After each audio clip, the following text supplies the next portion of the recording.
Shalom saudara sekalian, hari ini kita kembali merenungkan firman Tuhan yang diambil dari 2 Samuel 13 ayat 23 sampai dengan yang ke-39. Saudara, kembali saya tidak jenuh-jenuhnya mengajak Anda untuk membaca pada bagian ini dengan lengkap karena saya akan membaca hanya beberapa bagian saja. Sesudah lewat 2 tahun, Absalom mengadakan penguntingan bulu domba di Baal Hasor yang dekat kota Efraim. Lalu Absalom mengundang semua anak raja. Kemudian Absalom menghadap raja lalu berkata, "Hambamu ini mengadakan penguntingan bulu domba. Kiranya raja dan pegawai-pegawainya ikut bersama-sama dengan hambamu ini." Tetapi raja berkata kepada Absalom, "Maaf anakku, jangan kami semua pergi supaya kami jangan menyusahkan kau." Lalu Absalom mendesak, tapi raja tidak mau pergi, ia hanya memberi restu kepadanya. Absalom telah melarikan diri dan telah pergi kepada Talmai bin Amihur, raja negeri Gesur. Dan Daud berdukacita berhari-hari lamanya karena anaknya itu. Absalom telah melarikan diri dan telah pergi ke Gesur, ia tinggal di sana 3 tahun lamanya. Lalu raja tidak lagi marah terhadap Absalom sebab kesedihan hatinya karena kematian Amnon telah surut. Ya, saudara, kita lanjutkan ya cerita yang kemarin juga begitu ya. Absalom menunggu waktu yang tepat untuk membalas perbuatan Amnon terhadap adiknya, Tamar, karena dia telah memperkosa Tamar. Dan waktu yang ia tunggu akhirnya tiba, yaitu penguntingan bulu domba. Saudara, saya yakin saudara bisa lihat di YouTube bagaimana panen bulu domba, begitu ya. Dan saya yakin ini adalah penguntingan bulu domba, bukan sekedar penguntingan biasa, tetapi mungkin ribuan dan ingin melihat hasilnya yang sangat luar biasa. Ia membujuk Daud, anak-anak raja, termasuk Amnon, untuk ikut ke tempat penguntingan bulu domba. Tetapi Daud tidak mau ikut. Karena Daud pikir, ya sekedar gunting bulu domba buat apaan sih? Tetapi akhirnya Absalom berhasil mendapatkan restu dari Daud supaya anak-anak rajanya semuanya boleh ikut, termasuk Amnon. Karena ini adalah bagian daripada siasat dan strategi Absalom untuk membalaskan dendamnya kepada Amnon. Akhirnya diizinkan oleh Daud, sehingga mereka pergi ke tempat penguntingan bulu domba. Setelah kerjasama dengan para pengikutnya dan para prajuritnya, strategi yang dilakukan oleh Absalom adalah ketika Amnon mabuk dengan anggur, maka ia harus dibunuh. Artinya memang Amnon dalam posisi tidak sadarkan diri, dalam posisi sangat ceria begitu ya, dan mereka memang biasa dalam satu pesta pasti mabuk-mabukan begitu, maka dia dibunuh. Dan anak-anak raja yang lain tidak dibunuh, hanya Amnon. Sehingga anak-anak yang raja yang lain kocar-kacir lari gitu ya, kembali ke Daud.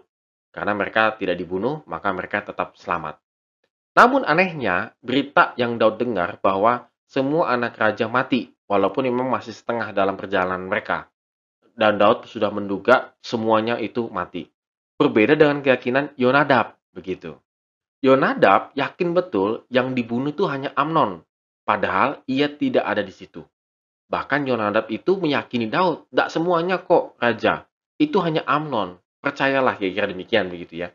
Kan sebetulnya seharusnya aneh gitu ya. Loh, kan lu nggak di situ. Emang ada CCTV begitu ya ngelihatin? Kan enggak.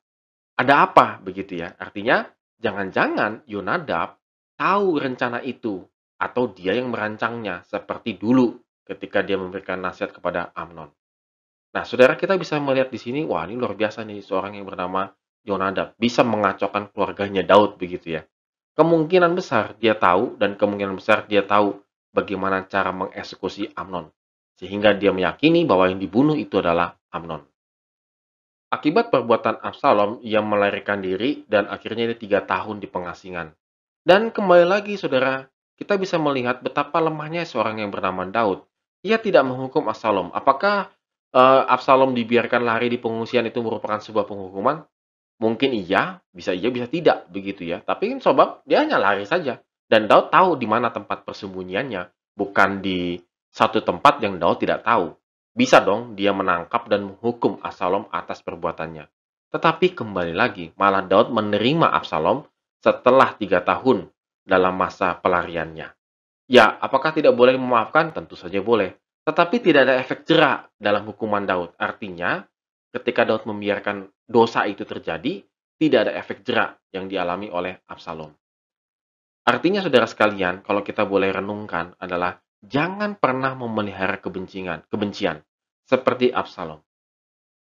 Kita seringkali tidak sadar memelihara kebencian dalam diri kita. Ketika kebencian itu kita pelihara, maka kebencian itu mungkin kita tidak seperti Absalom, membuat strategi, mengatur sedemikian rupa, lalu terjadi pembunuhan. Mungkin kita tidak melakukan hal itu, tetapi kita tidak sadar kebencian yang kita tanamkan dalam hati dan kita simpan dengan baik-baik, itu seringkali kita tularkan, kita ceritakan kepada orang lain. Sehingga orang lain mendengarnya menjadi benci lagi begitu. Nah, saudara, di sini kita harus hati-hati dan kita harus sungguh-sungguh sadar bahwa jangan pelihara kebencian. Karena akan menghasilkan dosa yang lebih besar lagi. Mungkin balik lagi, bukan merupakan suatu perbuatan kejahatan, tetapi setidaknya menularkan kebencian kepada anak kita cerita kepada temannya, dan benci dan benci dan benci. Jadi seperti mata rantai kebencian. Dan bisa saja suatu saat nanti akan terjadi dosa yang lebih besar lagi. Disinilah saudara sekalian, kita beriman bahwa pembalasan itu adalah haknya Tuhan. Hukuman yang pantas dan patut itu adalah haknya Tuhan. Kita kembalikan kepada Tuhan apa yang terjadi dalam kehidupan kita. Sekilas mungkin tidak adil, tidak fair, dan lain sebagainya. Tetapi di sini kita belajar bahwa ada haknya Tuhan, ada bagiannya Tuhan yang akan melaksanakan hukuman tersebut. Oleh karena itu, saudara sekalian, mari kita kembali berpengharapan di dalam Tuhan. Mari kita fokus lagi kepada Tuhan. Jangan sampai kebencian itu menggoyahkan iman kita. Amin. Tuhan Yesus memberkati kita semua hari ini.